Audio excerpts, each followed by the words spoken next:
Welcome, Norfolk Wine and Spirits and Norfolk Whiskey Group. Folks, today we have Randy Hudson from 888 Distilling, head blender. I think that's the latest title? Sure. But you've worn many hats, right? We are by necessity on the island. Okay, okay, awesome. So before we get into, this whiskey, which I will leave it a mystery because there's no label on it. Tell us about yourself a little bit, how you got on the island, and a little background, and how you got into brewing and then distilling. Well, such a long story. I know. I mean, we've written. We had to do it in 5 literally minutes. have written a book. Oh, you have written a book on it? Oh, great. And it's We'd not love to have finished. that. We'd love to have that on the shelf. My just like family actually this book. traces back to some of the original settlers on the island, white settlers on the island. Oh, okay. So, 2 of the original 9 were relatives of mine. Wow. I grew up hearing stories about it. There was a draw from that perspective. Okay.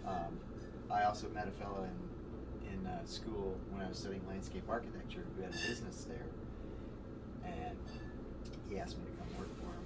And so that was a draw. Okay. Wendy, my wife Wendy, Who's behind the camera? who's behind the camera. Thank you, Wendy. got me into brewing. Once we met on the island, I was a bread baker at the time. Okay. So yeast and grain. Sure. It just was a natural Progression progression. happening, yeah. See that? Started making beer. We opened Cisco Brewers in '95, and like you alluded to, whiskey is just beer that wanted to grow up and be adults. Sorry, beer drinkers. It is what it is. It is. It is. No, it just was a natural progression. There was already a winery on the island that we were partners with. They gave us the space to brew. We were interested in doing some fortified wines, so we got a little pot still. Before we even had a distilling license, we were able to distill wine to then fortify the wine because of the agricultural wine license. I see. Okay. And so then it was just natural to go from there. Start making whiskey. So, did you miss this? I mean, do you make wine as well? Oh, really? Not a lot. Not a lot. So you have this brewery, that Cisco Brewery, that you're making beers. Numerous different kinds of beers, and then you have wine. What sort of wine do you? It's like a vineyard. It really is dependent. Our partner Dean had grown wine grapes on the island for about 16 years by the time he finally gave up. Okay. It's just a really difficult environment to grow. Yeah. But he always bought wine grapes from the West Coast. Okay. And some from Long Island. Mm-hmm. And so kind of like sourcing whiskey, Mm-hmm. we're sourcing grapes and making wine. And oftentimes, because we're such a small producer, there wasn't any, we didn't have enough buying power to say, we want this kind of grape, we want that kind of grape. We would just hear from growers, hey, we've got a little bit of Riesling, hey, we've got a little Pinot Noir. And you get what you get, So we get what we could get, make as good a wine as we could.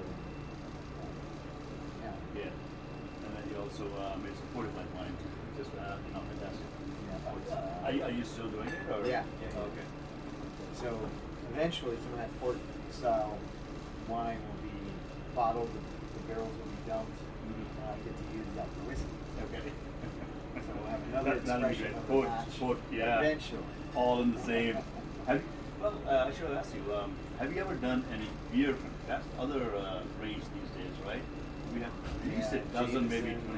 There's so many others, right? I mean, there's quite a few which are aged in stout barrels and IPA barrels. Berkshire Distilling, we have like 6 different whiskeys aged in 6 different beer barrels. We've done the inverse. We've done some beer finished in bourbon barrels or ex-notch single malt whiskey barrels. Oh, right. But because I am allergic, Wendy and I are allergic to gluten at this point, Okay. I have a hard time thinking about putting whiskey into something that would then make drinkable for someone like myself. Right. Okay. So I have avoided it. I see. Okay. Now, let's talk about the single malts. I Yeah. mean, in Nantucket, which is what, 60 miles from here, roughly, give or take. From here, Yeah. I don't know. Less than that, probably. Offshore. Yeah. But 26 miles offshore. Offshore. Okay. Is making some of the best single malts in the U.S. and possibly in the world, Thank you. right? Yeah, and very rarely people get to taste it. So today we have a sample. Can you talk us about what this is? This And is- yeah. This will be the youngest release we've ever put out. Okay. So our first release was an 8-year-old. It was only 8 barrels total for the batting, and it sold for $888. Yeah. So that had nothing to do with your. I don't know who your marketing manager is. That had That was nothing. our partner Jay. Yeah. So AAA is selling to $888. I get it. But Moving on, we bottled 10-year-old, 12-year-old, about 15-year-old whiskey, and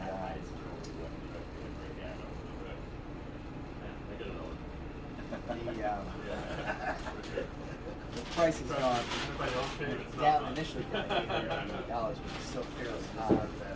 Now that we're getting into having a lot of older stocks and more whiskey in our warehouse. You can hold it like that, but it's a little Releasing 8-year-old again, Yeah. going back to it, but not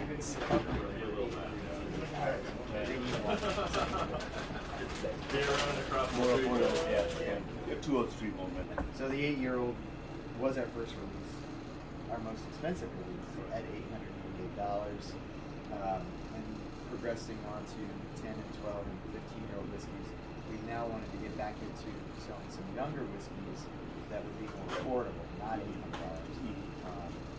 And since we have a lot more whiskey in supply now, we feel like having these different age ranges will give us a good opportunity to have different expressions that are whiskey. Right. So this 8-year-old, it's in a tank marrying at the moment, being proofed down slow, Yeah, which is great. and we will bottle in the next month. I'm hoping we'll have enough closures so that we have bottle. So Randy, we did talk about a number of different issues, things before we got to recording. Talked about the yeast strains, the distilling practices that you use. One of the things we didn't get to much was about where you source the barley, because originally I think it was sourced from Scotland, but I might be wrong. Correct. Are you still doing that, or? Exactly. We had been making our flagship beer. When we started Cisco Brewery, we were making Whalesdale Pale Ale out of 100% Maris Otter as a base malt. And at the time, in 1995, we were getting signals from our suppliers that you might want to find another grain because this is such a low yield barley variety that a lot of farmers were getting away from it. But I think that right around that time, people were starting to focus a little more on quality and ingredients, and there was a bigger return towards something that was, less yield for the farmer, but people like myself who are into that flavor are willing to pay a premium for this really beautiful grain. Right. So we have stuck with that. From 95 brewing Whalesdale Pale Ale to now making single malt, we're still using Maris Otter. Oh, you are? Okay. Yeah, Oh, fantastic. Grown and I malted didn't know that. in Scotland. But we've started to play around with some other malts to pair with them, like some chocolate malt or some Munich malt. So you're folding them. They're not going to be singular expressions. No. They're going to be blended in this flagship, They'll increase our palate for Okay. for the future of the blends. which is also so fascinating that you not only look at the Scotch model of producing whiskey, but also at the Japanese model of creating numerous different distillates, if Right, you will, to right. use that as to make a complex single malt. And Maris Otter, we're talking about Dr. Bill Lumsden and Glenn Morangi. Yeah. They had a Maris Otter Sure. special release, one of, but all your whiskeys are Maris Otter, which is superb.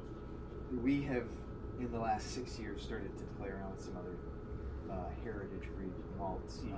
Chevalier is an old breed of malting barley that was reintroduced and has been stepped up in the growing programs. And some brewers here in the U.S. have started playing around with brewing beers. I think Sierra Nevada was the first. Okay. We were the first distillery that Chris Malting released some Chevalier malt to. Okay. So eventually we'll have a release that will be 100% Chevalier malt. I So see. Okay. we're starting to branch out, but Yes, it's great. really slow. Exciting really times. slow. Exciting Yeah, times. I know there are some supply chain issues Always. concerning all kinds of these days, especially, right? These It's days. so difficult. But we understand the 15 is going to be available very soon. 15-year-old. 12 is imminent. Imminent. Imminent could be Imminent is 1 week to Right. 2.5 years, right? No, we These have days. supplies now. We will bottle the 12 soon. 15 is in the bottle. It is being labeled and put out to distribution. Okay. 8 will have to wait on some supply chain issues. We'll get it in the bottle, we hope, sometime this summer. So, Okay.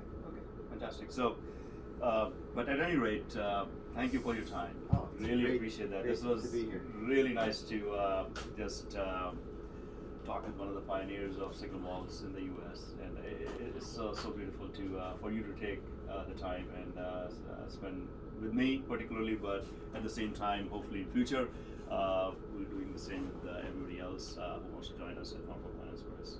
Thank you very much. So glad to be here, and I think more of us will be here eventually. Brian Jennings. Brian Gotta Jennings. thank him for sending us him your way. Brian, I wouldn't be here if Brian hadn't mentioned. Thank you, Yeah, Brian. We really appreciate you. We like you, and we love to see Yep, you our too. distiller. Woohoo! Cheers. Cheers. Thank you. Sorry.